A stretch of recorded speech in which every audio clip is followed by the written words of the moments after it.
मेरी हाँ।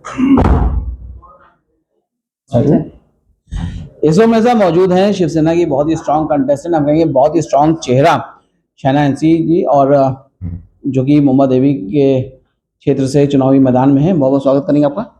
धन्यवाद, नमस्कार। कैसा चल रहा है, कैसी मेहनत चल रही है और क्या आपका रूटीन चल रहा है इस वक्त? और जैसे मैं देख रहा हूँ बहुत हेक्टिक लग रहा है आपका। 6 बजे सुबह चालू करते हैं, लोगों और जनता तक पहुंचने का प्रयास रहता है। उसके बाद ऑब्वियसली ऑफिशियल कैंपेन, फिर यहाँ बीच में मीटिंग्स, हमारे सभी कार्यकर्ता अलग अलग ग्रुप्स सबके साथ बैक एंड, और फिर वापस शाम को कैंपेनिंग 5 से 10 बजे तक, फिर बिल्डिंग मीटिंग्स। हर दिन 3-4 घंटे का एक रूटीन रहता है कि 3-4 घंटे से ज़्यादा सो भी नहीं पाए, लेकिन जैसे कि वो बोलते हैं माँ मुंबा देवी का आशीर्वाद है। देखिए शहनाज जी, जो भी इलेक्शन जब भी होते हैं, कोई सा भी इलेक्शन हो, वो आसान तो नहीं होता किसी के लिए भी। तो आप क्या मानती हैं कि कितना आसान और कितना मुश्किल है आपके किन किन जगहों पर? देखिए, मुंबा देवी जैसे कंस्टिट्यूंसी की बात करें तो दक्षिण मुंबई में सबसे पिछड़ा क्षेत्र है, तो वो अफसोस से कहना पड़ेगा मुंबा देवी, क्योंकि इतना हाई डेंसिटी पॉपुलेशन है, इतने सारे इमारत, जहां इलीगल इमारत भी है। लेकिन मैं सिर्फ कहूंगी कि तुष्टीकरण की राजनीति न करते हुए मैं प्रगति की राजनीति करना चाहती हूँ। जो 15 साल एक ब्लूप्रिंट भी नहीं बन सका, कमाटीपुरा को लेके एक रीडेवलपमेंट प्लान भी नहीं हो सका, तो कहीं ना कहीं हम पीछे हट गए हैं। और हमें ये समझना है कि हमारी जो जिम्मेदारी है वो ना सिर्फ नैतिक है, लेकिन एज एन इलेक्टेड रिप्रेजेंटेटिव आपको एक विजन प्लान लेके लोगों के पास जाना चाहिए। तो आप जब ये अपना विजन प्लान लेके लोगों के पास जा रही हैं, तो क्या रिस्पांस मिल रहा है आपको? लग रहा है लोग रिस्पांस कर रहे हैं कि मुंबा देवी में वाकई में कोई डेवलपमेंट नहीं हुआ है इस बीच? 3 दिन पहले एक आग थी कमाटीपुरा में, हम 1 बजे रात को गए। वहां एम्बुलेंस हो या फायर ब्रिगेड अंदर जा भी नहीं सकती है। क्या हम हमारे लाइव्स को वैल्यू करते हैं या नहीं? एक ब्लूप्रिंट भी नहीं सबमिट किया है कमाटीपुरा के रीडेवलपमेंट को लेके, क्लस्टर रीडेवलपमेंट को लेके। एसबीयूटी को छोड़ के वहां कोई भी प्रगति मुझे तो नहीं नजर आती है। कुंभारवाड़ा देखिए, उमरकाड़ी देखिए, डोंगरी देखिए, भेंदी बाजार देखिए, या बीआईटी चाल, वहां तक रीडेवलपमेंट नहीं। और जो आप लोगों को विश्वास देना चाहते हैं कि आप उनके लिए काम करेंगे, तो काम कीजिए। कौम के आधार पे काम के वोट्स मत लीजिए। एक तरफ है कौम की राजनीति और एक तरफ है काम की राजनीति। मैं किसी से बंटवारा और तोड़फोड़ की राजनीति नहीं करना चाहती हूँ। बिल्कुल एक स्पष्ट रूप से मेरे दिमाग में ये बैठा है कि जब हमारे माननीय मुख्यमंत्री ने एक लाड़की बहन योजना से इतने सारे महिलाओं को आत्मनिर्भर किया है, जहां 40,000 हमारी मुंबा देवी की महिलाओं को एक मौका मिला है, एक संधि मिली है और एम्पावरमेंट मिला है, उसमें 15,000 मुस्लिम महिला भी है। तो सबको साथ में लेके जाइए, सबके साथ काम कीजिए, लेकिन वोट बैंक की राजनीति मत कीजिए। तो आपको लगता है कि अभी तक जो भी अमीन साहब जो जीतते आ रहे हैं, वो सिर्फ और सिर्फ कौम की राजनीति करके जीतते आ रहे हैं? देखिए, मैं टिप्पणी नहीं करूंगी किसी के ऊपर। उन्होंने जो काम किया, जो लोग खुश हैं उससे, तो उनको वोट देंगे।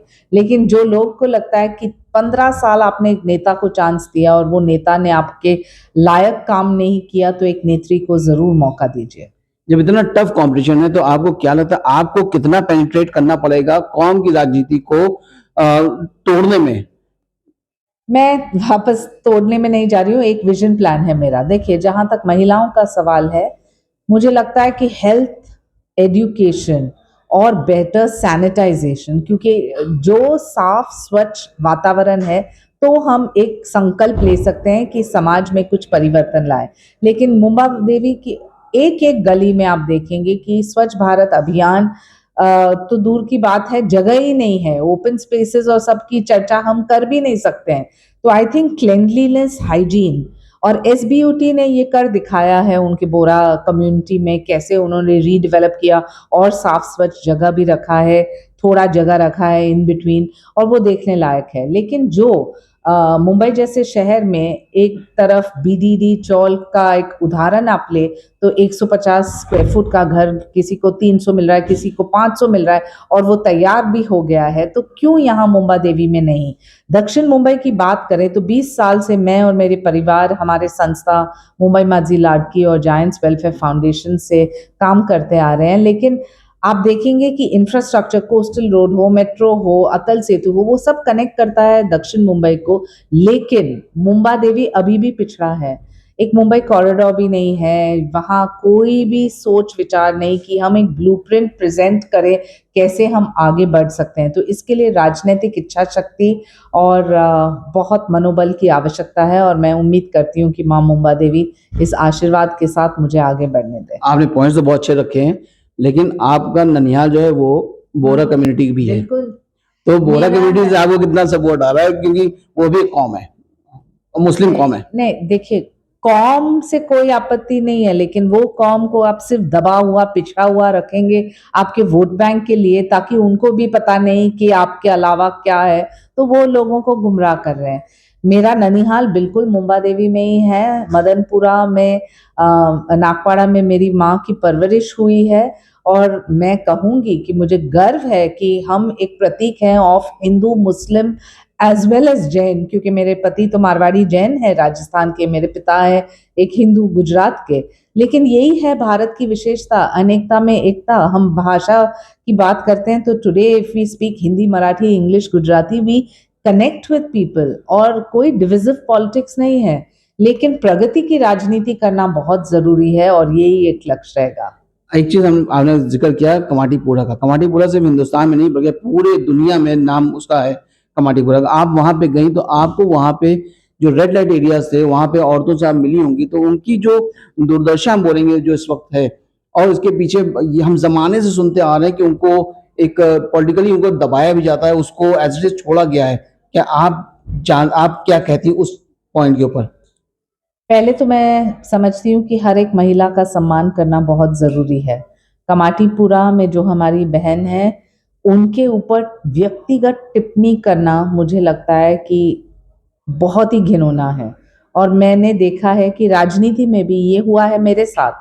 जब कोई आपको इम्पोर्टेड माल बुला रहे हैं, आइटम बुला रहे हैं, बकरी बुला रहे हैं, तो आप काम के आधार पे हमें जज नहीं कर रहे हैं। आपने ये एक माइंडसेट बना दिया कि आप पुरुष हो तो आप कुछ भी बोल सकते हैं, ऐसा नहीं है।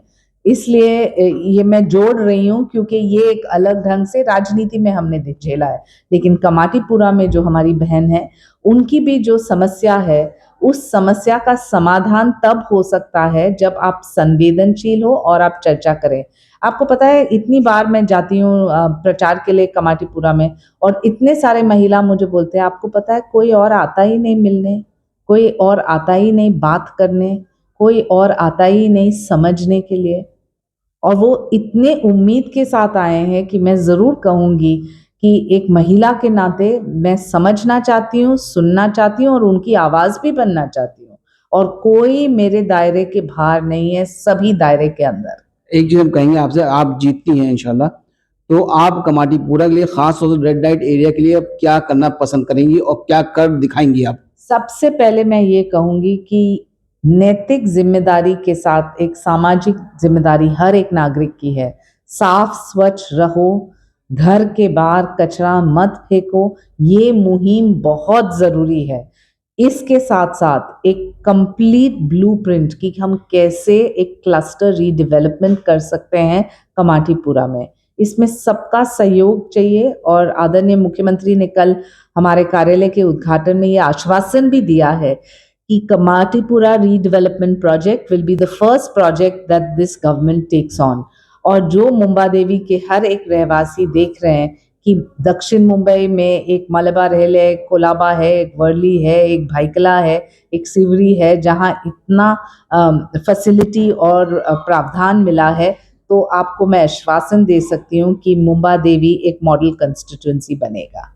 आप फिल्मों से भी जुड़ी हुई हैं, आप इतना ज़बरदस्त बड़ा नाम है आप फिल्मों में भी, फैशन इंडस्ट्री में भी, तो जिस तरह से आपको टिप्पणी की गई, माल कहा गया कुछ और बकरी का, तमाम तरह की जो बातें जो मेरे ख्याल से दोहराने की ज़रूरत भी नहीं है, तो क्या आपको लगता है राजनीति में आने के बाद आपको लगता है कि जो मी टू कैंपेन जो इंडस्ट्री में चला करते हैं वो राजनीति में भी हैं, औरतों को यहाँ भी सप्रेस किया जाता है। बिल्कुल है, लेकिन बहुत सारे रोल मॉडल्स भी हैं। आप देखिए, आदरणीय प्रधानमंत्री ने जब मेरे बारे में जिक्र किया उनके भाषण में झारखंड में, उन्होंने कहा कि हमारे बहुत सारे महिला हैं जिनको ये झेलना पड़ता है और मैं खड़ा हूँ सबके साथ। तो ऐसे उदाहरण भी हैं अच्छे। माननीय मुख्यमंत्री की बात करें तो लाडली बहन योजना क्या है, हमें आत्मनिर्भर कर रहे हैं, हमें सम्मान दे रहे हैं। तो अच्छे उदाहरण भी है। जहाँ तक खराब उदाहरण है, मुझे लगता है कि 20 तारीख को उनको एक मुंह तोड़ जवाब मिलेगा मुंबई के हर एक महिला से। आपने बहुत काम किया वर्ली में भी, और आपको वहां पे टिकट नहीं मिला तो उसका कोई अफसोस है? नहीं, बिल्कुल नहीं। काम करना फर्ज है। पूरे दक्षिण मुंबई में मैं काम किया, तो इसलिए मैं हंसती हूँ जब बोलते हैं इम्पोर्टेड माल। मुंबई में, दक्षिण मुंबई में 3 पीढ़ी से हमारा परिवार रहा है, हमने काम किया है। जब आदित्य ठाकरे कलानगर से लड़ते हैं वर्ली में, कोई सवाल पूछता ही नहीं, और पूछना भी नहीं चाहिए, क्योंकि आप एक मुंबईकर हो, मुंबई के लिए काम कर रहे हैं। तो जो मेरा काम वर्ली में हो या मुंबा देवी में, जब तक मुंबईकर के लिए खड़ी हूँ और उनकी आवाज़ हूँ, मुझे लगता है कि मैं सही दिशा में और मेरी नीति नियत में कोई खोट नहीं। हाँ, और मैं ज़रूर कहूँगी कि मेरे नाम में एनसी हमेशा नॉन करप्टेबल रहेगा, जहाँ भी मैं रहूँ। लास्ट क्वेश्चन आपसे चलते चलते पूछेंगे और आपसे बोलेंगे, दिल से जवाब दीजिएगा और सही जवाब दीजिएगा। इलेक्शन आप लोग जीतते हैं तो आप चीफ मिनिस्टर किसको देखना पसंद करेंगे, एकनाथ शिंदे साहब को या फिर देवेंद्र फडणवीस को? आप बिल्कुल दिल से और साफ जवाब दीजिएगा जो आपका दिल बोल रहा हो। दोनों। दो तो हो नहीं सकते, इसलिए आप नहीं, वो निर्णय मेरा नहीं है, वो आंकड़े और जनता तय कर सकती है। और नेतृत्व के अनुशासन, नेतृत्व ने जब कहा आप यहाँ से लड़ो, हाँ यहाँ से। नेतृत्व ने कहा आप वहाँ से काम कीजिए, हाँ वहाँ से। अनुशासन बिना कोई पार्टी बड़ा नहीं बन सकता। चलिए, हमसे बात करने बहुत बहुत शुक्रिया। ऑल द बेस्ट बोलेंगे आपको। Thank you, thank you. खुदा हाफिज। खुदा हाफिज।